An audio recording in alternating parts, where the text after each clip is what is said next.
Hi, Siris. Yeah, what's up? Okay, so let's talk about this alchemy, magic, frequency, vibration, meditation, and also television. So, like, first off, when people are watching television, they're obviously being receptive. So they're allowing the frequencies of the television to enter their subconscious and conscious level. Would you consider that a form of meditation? No, it's not. Why not? Meditation is even where you quiet in the mind, and when you quiet the mind, you can receive information from higher frequencies. Or you focus on one subject, and you focus on that, and then you can decode it, or you can dissect it, and you can do process of dissecting it, see certain things about that aspect that you wouldn't be able to see if your mind was loud or if your mind was active. Right. TV is actually just you receiving information from a mechanical source, and in reality, the TV is being used as a tool to keep people's vibrations on a low frequency. And would you consider that a form of like programming the subconscious It mind? can be. You can program subconscious mind to sell products or to stimulate certain behaviors, Subliminal messages. stuff like that. So I Right. mean, But with meditation, it's you can see how people can get that confused because you're kind of sitting and just waiting to tune into a frequency. So would you say like but sometimes you're waiting to quiet your mind. Like sometimes you're waiting. Depends. Like you're quieting your mind to receive frequencies, but the first step of meditation is quieting your mind so you get to know yourself. Because what happens is many people hear different voices or tap in different frequencies and they can't see which one is which. So meditation allows you to quiet your mind and be able to fine tune different frequencies basically, and you can see which one you want to vibrate on. well, that's true because I agree with that because a lot of times people want to be speaking to through their higher self or through angels or through the awe or the inspiration. But usually it comes from internal as opposed to external. And the way it talks to you is through inner dialogue, third pictures or your subconscious mind. And if you don't know what's the difference between yours and an external force, you will never be able to understand what message if they're talking to you because there's too much clutter. So would you agree with that? Yeah. Okay, so how is the frequencies different? Like when people are watching television, obviously the frequency is a bit lower, right? Yeah. And then you have to kind of fine tune yourself to be able to match a higher frequency, Well, like a radio station. Well, you wouldn't watch what was television. Television was a way to mimic people's experiences in the astral plane. And back in the days, you would meditate and you go on different. You know how shamans have shamanistic drugs and they go to different realities and whatever. You would be able to do that just meditating, and you would be able to tap it into whatever you want to tap into, different dimensions, different, and you'll be able to like look at the different worlds. So it's like different TV shows. TV was in a way to mimic that without the spiritual component of it. So it has to keep you on low vibration because then you need the TV. If you're on a high vibration, you don't need TV anymore. You could just sit there in your living room, no TV, just get some marijuana or some ayahuasca or just nothing, or just use your mind and just flow. And then, it's right. Okay, so it's kind of like assimilating the higher frequencies on the lower plane. Interesting. Most things in our world today are copies and perverted copies of the higher worlds. Almost everything that you could think of is a perverted, somehow perverted copy of what we used to do back in the days. You know, of the higher worlds. Whether it's a spaceship, it's a perverted copy of a macabre. You know, whatever. You could go on and on and on. And on. Which is kind of like how Chemistry is perverted alchemy. and how elements is a perverted of the higher cosmic energies. Yeah. Mm-hmm. So okay, so I won't say it's perverted. Elements. it's not perverted, but it's a denser version. Yeah. It's a replica. But okay, so just real quick, we're talking about magic and alchemy. Alchemy is supposed to, is obviously taking things from the element and making yourself, putting it into yourself, purifying yourself, becoming better. How would you describe that in regards to healing?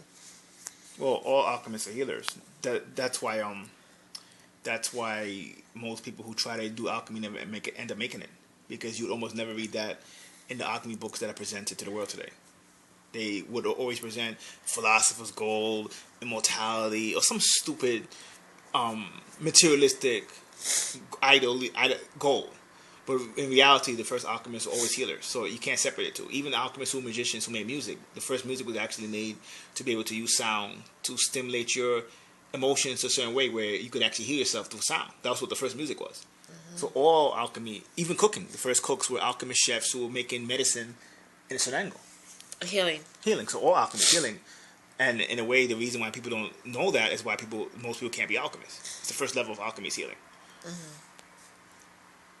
And then how does that relate to the elements of magic and manifestations? Well, I mean, people are made up of elements, so you have to basically be able to keep the elements balanced in your body. And the only way you keep so when the elements get blocked in your body, you get sickness. So in theory, alchemy would just basically be able to fix the elements, make them function again, make them balance again, and then when they become balanced again, you're healthier again. So if alchemy is centered around the elements basically making sure that they stay maintained in the right balance will help you become healthier again. So that will be directly related to healing. You don't think? I agree.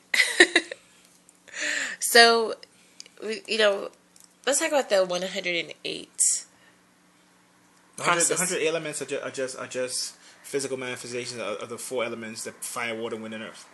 And then They're physical. They're like more denser versions of that. right. That's all they are. And then let's talk about sequencing. Well, there's 12 elements that are connected.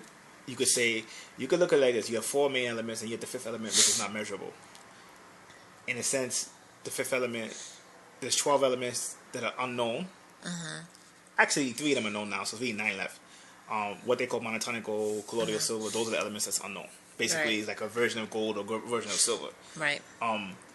It's like when they find gold near lava or near a volcano, sometimes they'll see white gold. Like they'll have people who call it white gold. The white gold is the philosopher's gold or the manna of the Bible. That's like it's gold, but it's a different type of gold. So in a sense, it almost like it's like a different element. Right. Basically, you have 9 more of those, right? When you infuse those elements with your body, you can attain a different level of health. If that makes any sense. Right. And in a sense, when you maintain that, you actually can be known or classified as something more than human because you then will live longer, you'll be smarter, you might manifest certain gifts, if that makes any sense. Right. Alchemy was a way to be able to use those elements, take them in your DNA, and infuse them together, but you have to infuse them in a certain sequence based on astrology, on fire, water, being able to cleanse it based on astrology. So it had to be like over the 9 to 12 month time period. Right. Where you make that substance out of those metals and infuse them into you. If you don't know the sequence, it's not going to work. That's why chemistry came about. Chemistry came about because people want to rush external alchemy. And they rushed it. They didn't do energy work. So they weren't able to physically, with their minds, transform it. So they could just transform it by putting 2 elements together, but it's still incomplete. So chemistry came about from incomplete alchemy. And then and the complete alchemy is basically correcting your body. Or the complete alchemy is inner and outer together. Like, inner alchemy. Right. Which can be called yoga and different things like that, with external alchemy, which is related to chemistry, but a little bit higher. So plant alchemy, being able to mix different things, fuse them together, you make yourself something totally different than you were before. And in essence, completely healing yourself. Yes, you'll be able to heal yourself of any disease, and that's including why stupidity and karma. Like some people inherit karmic diseases or karmic even stuff like stupidity or maybe not being as smart as you're supposed to be. They inherited that from their bloodlines. The 12 elements fused together in sequence. You don't even need all 12. Even 3 or even 7. 7 because you have 7 of them in sequence can correct that. So the sequence is obviously highly regarded and regarded. So it's obviously alchemy was made to keep people not trying to figure it out. Who are supposed to find it? Well, it's easy. An alchemist will just dismiss you. Alchemy is passed on oral tradition. Right. So when you see the stuff in the books is supposed to take you to the footsteps of a real alchemist, and then they will give you the oral part and complete the training. Right. What happens to most people is they are either egotistical.